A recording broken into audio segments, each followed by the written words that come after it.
ಪ್ರೀತಿಯುಳ್ಳ ದೇವಜನರೇ, ನಿಮ್ಮೆಲ್ಲರಿಗೂ ಬೇಗನೆ ಬರಲಿಕ್ಕಿರುವ ಯೇಸು ಕ್ರಿಸ್ತನ ಶ್ರೇಷ್ಠವಾದ ನಾಮದಲ್ಲಿ ವಂದನೆಗಳು. ಶಾಲೋಮ್, ನಿಮಗೆ ಸಮಾಧಾನವಾಗಲಿ. ಹೇಗಿದ್ದೀರಾ? ನೀವೆಲ್ಲ ಕ್ಷೇಮದಿಂದ ಇರುವಿರೆಂಬುದಾಗಿ ನಾನು ಕರ್ತನಲ್ಲಿ ನಂಬಿದ್ದೇನೆ. ದೇವರು ನಿಮ್ಮನ್ನು, ನಿಮ್ಮ ಕುಟುಂಬಗಳನ್ನು ಹೇರಳವಾಗಿ ಬ್ಲೆಸ್ ಮಾಡಲಿ. ನಿಮಗಾಗಿ, ನಿಮ್ಮ ಕುಟುಂಬಕ್ಕಾಗಿ ಪ್ರಾರ್ಥಿಸುತ್ತಾ ಇದ್ದಾನೆ. ಈ ಸೇವೆಗಾಗಿ ಪ್ರಾರ್ಥಿಸುವಂಥ, ಈ ಸೇವೆಗಾಗಿ ನಿಮ್ಮ ಅಮೂಲ್ಯವಾದ ಕಾಣಿಕೆಯನ್ನು ಬಿತ್ತುವಂಥ ಪ್ರತಿಯೊಬ್ಬರಿಗಾಗಿ ನಾನು ವಂದಿಸ್ತೇನೆ. ದೇವರು ನಿಮ್ಮನ್ನು ಇನ್ನೂ ಹೆಚ್ಚಾಗಿ ಮಾನಿಸಲಿ. ಈ ದಿನ ಕೂಡ ನಾವು ದೇವರ ವಾಕ್ಯವನ್ನು ಧ್ಯಾನಿಸೋಣ. ಈ ದಿನ ದೇವರ ವಾಕ್ಯದ ಧ್ಯಾನಕ್ಕಾಗಿರುವಂಥ ವಿಷಯ ಸೇವಿಸಿ ಬಲ ಹೊಂದು. ಅದಕ್ಕೆ ಆಧಾರವಾಗಿ ಯೆಹೆಜ್ಕೇಲನ ಗ್ರಂಥ 3ನೇ ಅಧ್ಯಾಯ 1ನೇ ವಚನ. ಆತನು ನನಗೆ, ನರಪುತ್ರನೇ, ನಿನಗೆ ಸಿಕ್ಕಿದ ಈ ಸುರುಳಿಯನ್ನು ತಿನ್ನು, ಇದರಲ್ಲಿನ ಸಂಗತಿಗಳನ್ನು ಇಸ್ರಾಯೇಲ್ ವಂಶದವರೆಗೆ ಸಾರು ನಡೆ ಎಂದು ಅಪ್ಪನೆ ಕೊಟ್ಟನು. ನೋಡ್ರಿ, ಈಗ ಓದಿದಂಥ ವಾಕ್ಯ ಭಾಗದಲ್ಲಿ ದೇವರು ಹೇಳುತ್ತಾ ಇದ್ದಾರೆ, ಯೆಹೆಜ್ಕೇಲನಿಗೆ ಸುರುಳಿಯನ್ನು ತಿನ್ನು. ಏನು ಸುರುಳಿ? ದೇವರ ವಾಕ್ಯದ ಗ್ರಂಥದ ಸುರುಳಿಯನ್ನು ನೀನು ತಿನ್ನಪ್ಪ ಎಂಬುದಾಗಿ ಹೇಳುತ್ತಾ ಇದ್ದಾರೆ. ನೋಡ್ರಿ, ಸತ್ಯ ವೇದವನ್ನು ನೀವು ಕಣ್ಣುಗಳಿಂದ ಓದಿದರೂ ಅದು ನಮ್ಮ ಆತ್ಮಕ್ಕೆ ಹೋಗುವಾಗ ಒಳಗಿನ ಮನುಷ್ಯನನ್ನು ಬಲವಾಗಿ ಬಲಪಡಿಸುವಂಥದ್ದಾಗಿದೆ. ಕರ್ತನು ಪ್ರವಾದಿಯಾದ ಯೆಹೆಜ್ಕೇಲನ ಬಳಿ ಈ ಸುರುಳಿಯನ್ನು ತಿಂದು ಇದರಲ್ಲಿರುವ ಸಂಗತಿಗಳನ್ನು ಇಸ್ರಾಯೇಲರಿಗೆ ಹೇಳು ಅಂದನು. ನೋಡ್ರಿ, ಇದು ನಿಮ್ಮ ಸತ್ವವನ್ನು, ಬಲವನ್ನು ಕೊಡುವಂಥದ್ದಾಗಿದೆ. ಕರ್ತನು ನಿಮಗೆ ಕೊಡುವ ಆಹಾರ ಸಾಧಾರಣವಾದ ಆಹಾರವಲ್ಲ, ಅದು ಪರಲೋಕದ ಮನ್ನದಂತೆ ಇರುವಂಥದ್ದು, ಜೇನಿಗಿಂತಲೂ ಸಿಹಿಯಾದದ್ದು. ಇಸ್ರಾಯೇಲರು ಅರಣ್ಯದಲ್ಲಿ ನಡೆಸಿಕೊಂಡು ಬಂದಾಗ ಅವರಿಗೆ ಮನ್ನವನ್ನು ಕೊಟ್ಟರು. ಅದು ದೇವದೂತರ ಆಹಾರವಾಗಿತ್ತು. ಏಕೆಂದರೆ ಅವರಿಗೆ ಗೇಂಡ ಮೃಗದಂಥ ಬಲ ಅಗತ್ಯವಾಗಿತ್ತು. ಅವರು ಕಾನಾನನ್ನು ಪ್ರವೇಶಿಸಲು ಅಲ್ಲಿದ್ದ 7 ಜನಾಂಗಗಳನ್ನು, 31 ರಾಜ್ಯರನ್ನು ಯುದ್ಧದಲ್ಲಿ ಸೋಲಿಸಬೇಕಾಗಿತ್ತು. ಸಾಧಾರಣ ಆಹಾರವನ್ನು ಸೇವಿಸಿ ಬಲ ಹೊಂದಲು ಸಾಧ್ಯವಿಲ್ಲ. ಆದುದರಿಂದಲೇ ಕರ್ತನು ದೇವದೂತರ ಆಹಾರವಾದ ಪರಲೋಕದ ಮನ್ನವನ್ನು ಕೊಟ್ಟರು. ನೀವು ಸಹ ನಿತ್ಯ ರಾಜ್ಯವನ್ನು ಪ್ರವೇಶಿಸಲು, ನಾವು ಬಲವಾಗಿ ಮುಂದುವರಿಯಲು, ಸಕಲ ಕಾರ್ಯಗಳನ್ನು ಮಾಡಲು ನಮಗೂ ಪರಲೋಕದ ಮನ್ನ ಅವಶ್ಯವಾಗಿದೆ. ನಾವು ಆಕಾಶ ಮಂಡಲದಿರುವ ದುರಾತ್ಮ ಸೈನ್ಯಗಳೊಂದಿಗೆ ಹೋರಾಡಬೇಕಾಗಿದೆ. ಆದುದರಿಂದ ವಾಕ್ಯವು ನಮಗೆ ಬೇಕಾಗಿದೆ. ವಾಕ್ಯವನ್ನು ಊಟ ಮಾಡುವ ರೀತಿಯಲ್ಲಿ ನಮ್ಮ ಆತ್ಮಕ್ಕೆ ಪೋಷಿಸಿಕೊಳ್ಳಬೇಕು. ಅದುವೇ ನಮ್ಮ ಆತ್ಮೀಕ ಬಲ. ನಮ್ಮ ಶಾರೀರಿಕ ಬಲದೊಂದಿಗೆ, ಸ್ತೋತ್ರ, ದುಷ್ಟಾತ್ಮಗಳೊಂದಿಗೆ ಹೋರಾಡಲಿಕ್ಕೆ ಸಾಧ್ಯವಿಲ್ಲ. ಆದುದರಿಂದ ಪರಲೋಕದಿಂದ ಕೊಡಲ್ಪಟ್ಟಂಥ ದೇವರ ವಾಕ್ಯ ಮನ್ನವನ್ನು ನಾವು ಅನುದಿನವೂ ಸೇವಿಸಬೇಕು. ಪ್ರೀತಿಯುಳ್ಳ ದೇವಜನರೇ, ಸತ್ಯವೇದ ವಾಕ್ಯಗಳನ್ನು ಪ್ರತಿದಿನವೂ ಓದರೆ ಹುಲ್ಲು ತಿಂದ ಹಸು ಅದು ಮೆಲುಕು ಹಾಕುವಂತೆ ಓದಿದ ದೇವರ ವಾಕ್ಯಗಳನ್ನು ಧ್ಯಾನಿಸಿ ಸ್ವಾಸ್ಥ್ಯ ಮಾಡಿಕೊಳ್ಳ್ರೆ. ಆಗ ನೀವು ಲೋಕದವರಿಗಿಂತಲೂ ಜ್ಞಾನಿಗಳಾಗಿ ಮಾತ್ರವಲ್ಲ, ಆತ್ಮದಲ್ಲಿ ಬಲ ಹೊಂದಿದವರಾಗಿ ಪ್ರಕಾಶಿಸುವಿರಿ. ನಿತ್ಯ ರಾಜ್ಯದಲ್ಲಿ ಸದಾಕಾಲ ಕರ್ತನೊಂದಿಗೆ ಉಲ್ಲಾಸಿಸುವರೇ.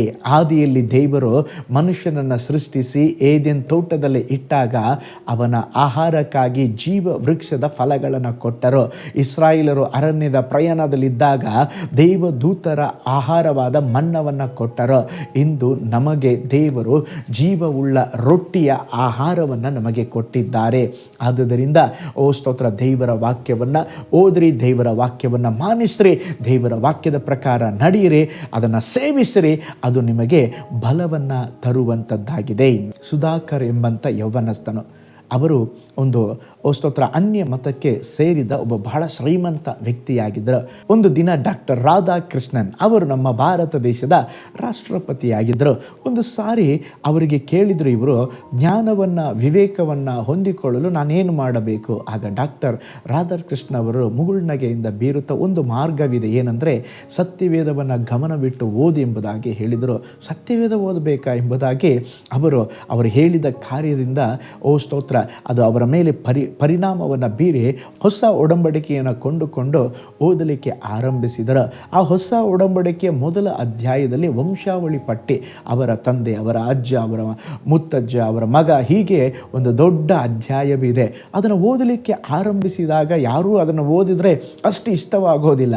ಆದರೆ ಈ ಸುಧಾಕರ್ ಎಂಬಂಥ ವ್ಯಕ್ತಿಗೆ ಅದು ಬಹಳ ಇಷ್ಟವಾಯಿತು. ಏಕೆಂತ ಹೇಳಿದ್ರೆ ಅದರಲ್ಲಿ ದೊಡ್ಡ ಒಂದು ವಂಶಾವಳಿಯನ್ನು, ಒಂದು ದೊಡ್ಡ ಪಾರಂಪರೆಯನ್ನು ಬರೆಯಲಾಗಿದೆ. ಅಯ್ಯೋ, ನನಗೆ ನನ್ನ ಅಜ್ಜ ಗೊತ್ತು, ಮುತ್ತಜ್ಜ ಗೊತ್ತು, ಆದರೆ ಅವರಿಗಿಂತಲೂ ಅಜ್ಜ ಮುತ್ತಜ್ಜ ಯಾರೂ ಗೊತ್ತಿಲ್ವಲ್ಲ. ಆದರೆ ಬೈಬಲಲ್ಲಿ ಎಷ್ಟೋ ಒಂದು ದೊಡ್ಡ ಚರಿತ್ರೆಯ ವಂಶಾವಳಿ ಪಟ್ಟಿಯನ್ನೇ ಬರೆದಿದಂದರೆ ಇದು ಸತ್ಯ ಎಂಬುದಾಗಿ ತಿಳಿದು ಯೇಸುವನ್ನು ಸ್ವಂತ ರಕ್ಷಕನಾಗಿ ಅಂಗೀಕರಿಸಿಕೊಂಡರು. ನಂತರ ಅವರು ಭಾರತದಲ್ಲಿ ಒಂದು ದೊಡ್ಡ ಸೇವೆಯನ್ನು ಮಾಡಿದಂಥ ಒಬ್ಬ ಒಳ್ಳೆ ಸುವಾರ್ತಿಕರಾದರು. ಪ್ರೀತಿಯುಳ್ಳ ದೇವಜನರೇ, ಈ ವಾಕ್ಯವು ನಮಗೆ ಬಲವಾಗಿದೆ. ಈ ವಾಕ್ಯವು ನಮ್ಮನ್ನು ಮುನ್ನಡೆಸ್ತದೆ. ಈ ವಾಕ್ಯವು ನಮ್ಮ ಕಣ್ಗಳನ್ನು ತೆರೆಯುತ್ತದೆ.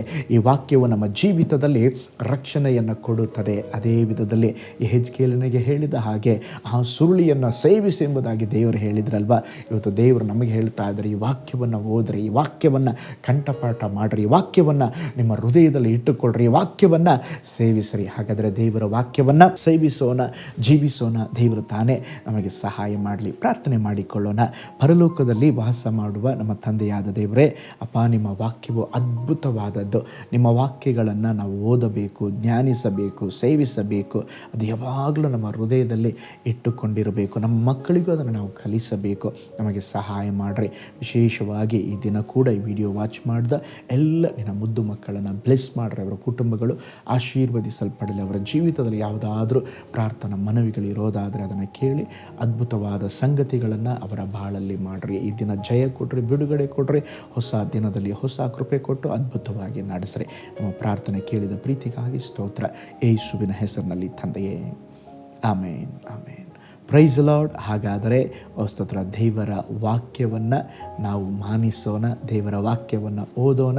ದೇವರ ವಾಕ್ಯವನ್ನು ಯೆಹೆಜ್ಕೇಲನ ಹಾಗೆ ಅದನ್ನು ಆ ಸುರುಳಿಯನ್ನೇ ತಿಂದುಬಿಟ್ನಂತೆ. ದೇವರ ವಾಕ್ಯವನ್ನು ನಾವು ತಿನ್ನೋದು ಬೇಡ, ಅದನ್ನು ಓದೋಣ, ಧ್ಯಾನಿಸೋಣ. ದೇವರು ನಿಮ್ಮನ್ನು, ನಿಮ್ಮ ಕುಟುಂಬವನ್ನು ಬ್ಲೆಸ್ ಮಾಡಲಿ. ನಾಳೆ ಮತ್ತೊಂದು ದೈನಂದಿನ ಜ್ಞಾನದಲ್ಲಿ ನಾನು ನಿಮ್ಮನ್ನು ಸಂಧಿಸ್ತೇನೆ. ನಾನು ನಿಮ್ಮ ಪ್ರೀತಿಯ ಸೇವಕ pastor Paul Joel. God bless you all. ಕರ್ತನಲ್ಲಿ ಪ್ರಿಯರೇ, ಈ ಸಂದೇಶ ಮತ್ತು ಪ್ರಾರ್ಥನೆ ನಿಮಗೆ ಆಶೀರ್ವಾದಕರವಾಗಿದ್ದರೆ, ದೇವರು ನಿಮ್ಮನ್ನು ಪ್ರೇರೇಪಿಸಿದರೆ, ನಂಬಿಕೆಯಿಂದ ಸಾಗುವ ಈ ಸೇವೆಗೆ ನಿಮ್ಮ ಅಮೂಲ್ಯವಾದ ಕಾಣಿಕೆಯನ್ನು ಬಿತ್ತಿರಿ. ಪ್ರೀತಿಯ ದೇವಜನರೇ, ವಾಯ್ಸ್ ಆಫ್ ಹೋಪ್ ಮಿನಿಸ್ಟ್ರಿಯ ವತಿಯಿಂದ ಕೋರಮಂಗಲದಲ್ಲಿ ಪ್ರತಿ ಭಾನುವಾರ ಬೆಳಿಗ್ಗೆ 9:30ಕ್ಕೆ ಕನ್ನಡ ಆರಾಧನೆ ನಡೆಯುತ್ತಿದೆ. ಆತ್ಮಭರಿತವಾದ ಆರಾಧನೆ, ಮನಮುಟ್ಟುವ ಸಾಕ್ಷಿ, ಬಲಪಡಿಸುವ ದೇವ ಸಂದೇಶ. ಬನ್ನಿ, ನಮ್ಮೊಂದಿಗೆ ಭಾಗಿಯಾಗಿ ಕರ್ತನನ್ನು ಆರಾಧಿಸಿರಿ. ನೂತನ ತಿಂಗಳ ಆಶೀರ್ವಾದ ಕೂಟ ಪ್ರತಿ ತಿಂಗಳು ಮೊದಲ ದಿನ ಸಂಜೆ 7 ಗಂಟೆಗೆ. ಪ್ರತಿ ತಿಂಗಳು 2ನೇ ಶನಿವಾರ ಬಿಡುಗಡೆ ಉಪವಾಸ ಪ್ರಾರ್ಥನೆ ಕೂಟ ಬೆಳಿಗ್ಗೆ 10:30ಕ್ಕೆ. ನಿಮಗಾಗಿ ಪ್ರಾರ್ಥಿಸಬೇಕೆ? ನಿಮಗೆ ಯಾವುದಾದರೂ ಪ್ರಾರ್ಥನೆ ಮನವಿಗಳು ಇರುವುದಾದರೆ ಕೆಳಗಿನ ನಂಬರಿಗೆ ಕರೆ ಮಾಡಿ ಅಥವಾ ವಾಟ್ಸಪ್ ಮಾಡಿ. ಈ ಆತ್ಮಿಕ ಸಂದೇಶಗಳು ನಿಮಗೆ ಆಶೀರ್ವಾದಕರವಾಗಿದ್ದರೆ ಲೈಕ್ ಮಾಡಿರಿ. ಇಂಥ ಅದ್ಭುತ ಸಂದೇಶ ಪ್ರತಿದಿನ ನೋಡಲು ಬಯಸುವುದಾದರೆ ಸಬ್ಸ್ಕ್ರೈಬ್ ಮಾಡಿ ಹಾಗೂ ಇತರರೊಂದಿಗೆ ಶೇರ್ ಮಾಡಿರಿ. ಕರ್ತನು ನಿಮ್ಮನ್ನು, ನಿಮ್ಮ ಕುಟುಂಬವನ್ನು ಆಶೀರ್ವದಿಸಲಿ.